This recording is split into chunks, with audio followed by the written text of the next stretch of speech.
اعوذ باللہ من الشیطان الرجیم بسم اللہ الرحمن الرحیم اللہم صلی علی محمد وعلی محمد۔ حسن الیاری جو ایک افغانی باشندہ ہے اور تشیع کے اخباری مسلک سے تعلق رکھتا ہے اور آج کل امریکہ کی ریاست لاس اینجلس میں ایک بڑا نیٹ ورک چلا رہا ہے جس میں ڈیجیٹل یوٹیوب چینل، اپ ڈیٹڈ ڈیجیٹل لائبریری اور ٹی وی چینل شامل ہیں۔ الیاری نے نجف اور قم سے دینی تعلیم حاصل کی ہے اور ابتدا میں یہ صاحب امامہ اور عبا والی شخصیت تھی، مگر پھر اس نے عبا و عمامے سے 3 پیس اور ٹائی کا کامیاب سفر کیا، اگرچہ بعض اہل علم اسے دردناک سفر قرار دیتے ہیں۔ اخباری سوچ کی بنیاد پر الیاری فقہا اور مراجع عظام کے خلاف اور انقلاب اسلامی و بانی انقلاب اور رہبر انقلاب کے خلاف علمی اختلاف سے ہٹ کر انتہائی توہین امیز انداز میں گفتگو کرتا ہے اور یہی اس کو سونپے گئے ایجنڈے کا ایک اہم رکن ہے۔ اس کے ایجنڈے کا دوسرا اہم رکن سنی مقدسات پر علمی اختلاف کے انداز میں گفتگو کرنے کی بجائے انتہائی توہین امیز لہجے اور توہین امیز الفاظ میں بحث مباحثہ کرنا ہے، جس کا بنیادی مقصد سنی شیعہ کے درمیان نفرت کی آگ کو شعلہ ور کر کے ایک بڑے ٹکراؤ کی طرف لے جانا ہے، جہاں تشیع کو اس آگ میں جھونک کر اسے کمزور اور بے دست و پا کرنا ہے، کیونکہ عالمی استعمار کو مضبوط اور مرکز سے منسلک منظم تشیع بالکل قابل قبول نہیں، اور الیاری کے سرپرست اس حقیقت سے مکمل آگاہ ہیں کہ تشیع کو نہ تو یہود اور نہ ہی نصارہ نقصان پہنچا سکتے ہیں، لیکن اگر اسلام کے اندر سنی مسلک کو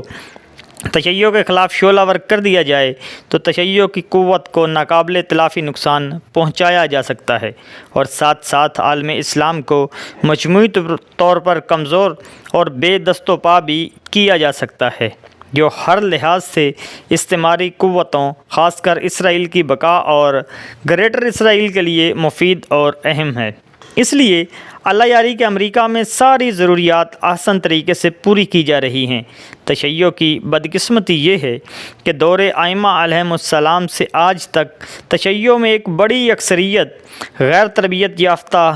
غیر منظم،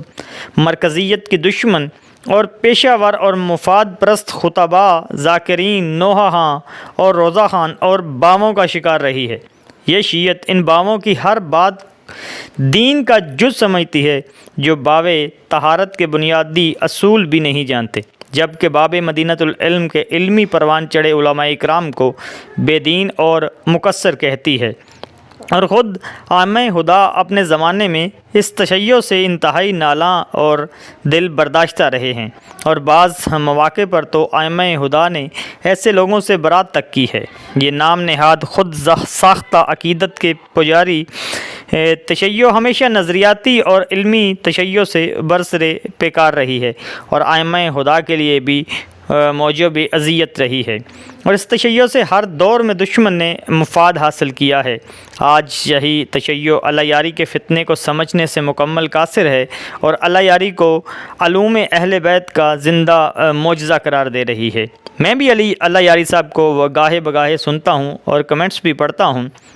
اس میں کوئی شک نہیں کہ الیاری نے اہل سنت کے مفتیوں پر زمین تنگ کر رکھی ہے اور علمی طور پر ان کی کتب سے برموقع حوالہ دے کر انہیں لاجواب بھی کرتا ہے، مگر گفتگو اور بحث کا طریقہ اور اسلوب مذہب اہل بیت کے طریقے سے بالکل مخالف ہے۔ ہمارے ذمہ دار علماء نے ہر دور میں اہل سنت کے ساتھ اختلافی مسائل پر بحث بھی کی اور بے شمار کتب بھی لکھیں، اور خود ائمہ علیہم السلام کے ادوار میں ائمہ ہدیٰ کے شاگردوں نے مخالفین سے بحث مباحثے کیے، مگر ہمیشہ انداز علمی رکھا،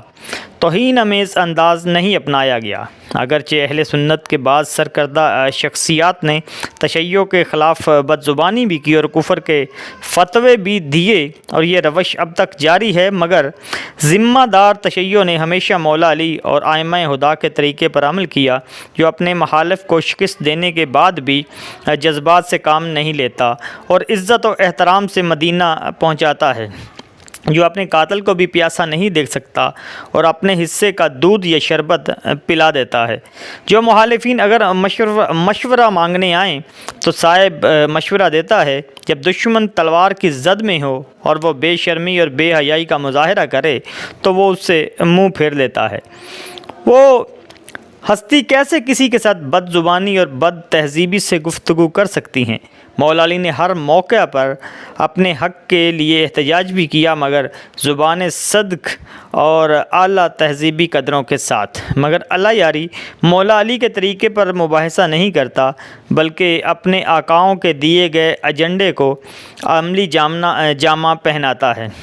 اسی چیز کو سنجیدگی کے ساتھ سمجھنے کی ضرورت ہے۔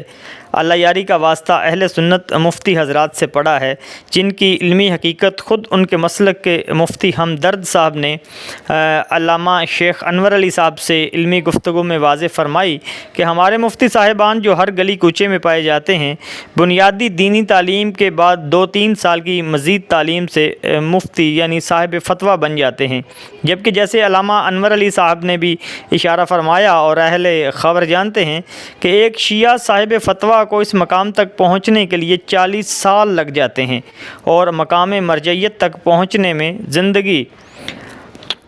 زندگی عزیز کی کم از کم 70 بہاریں دیکھنی پڑتی ہیں۔ اب حال ہی میں اس علمی راہ کے مسافر جو نہ ابھی صاحب فتویٰ ہے اور نہ مقام مرجعیت کے قریب، جناب آیت اللہ نسیم عباس نجفی، جنہوں نے اللہ یاری کو اجتہاد و تقلید کے موضوع پر دن میں تارے دکھا دیے، جن احباب نے جناب نسیم عباس نجفی کا بحث مباحثہ اللہ یاری کے ساتھ سنا ہو اور علمی گفتگو اور دلائل کو بھی پرکھ سکتے ہیں، تو وہ گواہی دیں گے کہ علم کسے کہتے ہیں، دلیل کسے کہتے ہیں، انداز بحث کیا ہوتا ہے۔ اللہ یاری کو بھی اندازہ ہو گیا ہے کہ میرے سامنے روزانہ والے مفتی نہیں بلکہ باب مدینۃ العلم کا ایک شاگرد ہے، مگر وہ کبھی بھی ان حقائق کو قبول نہیں کرے گا، کیونکہ اس پر جتنا خرچ کیا جا چکا ہے اس کا تقاضا یہ ہے کہ ڈھیٹ بنے رہو، نہیں تو سارا حساب چکانا پڑے گا۔ اور جو شخص اپنے زمانے کے فتنوں کو پہچان گیا وہ کبھی بھی گمراہ نہیں ہو سکتا، اور شیطان ملعون اس کا کچھ بھی نہیں بگاڑ سکتا۔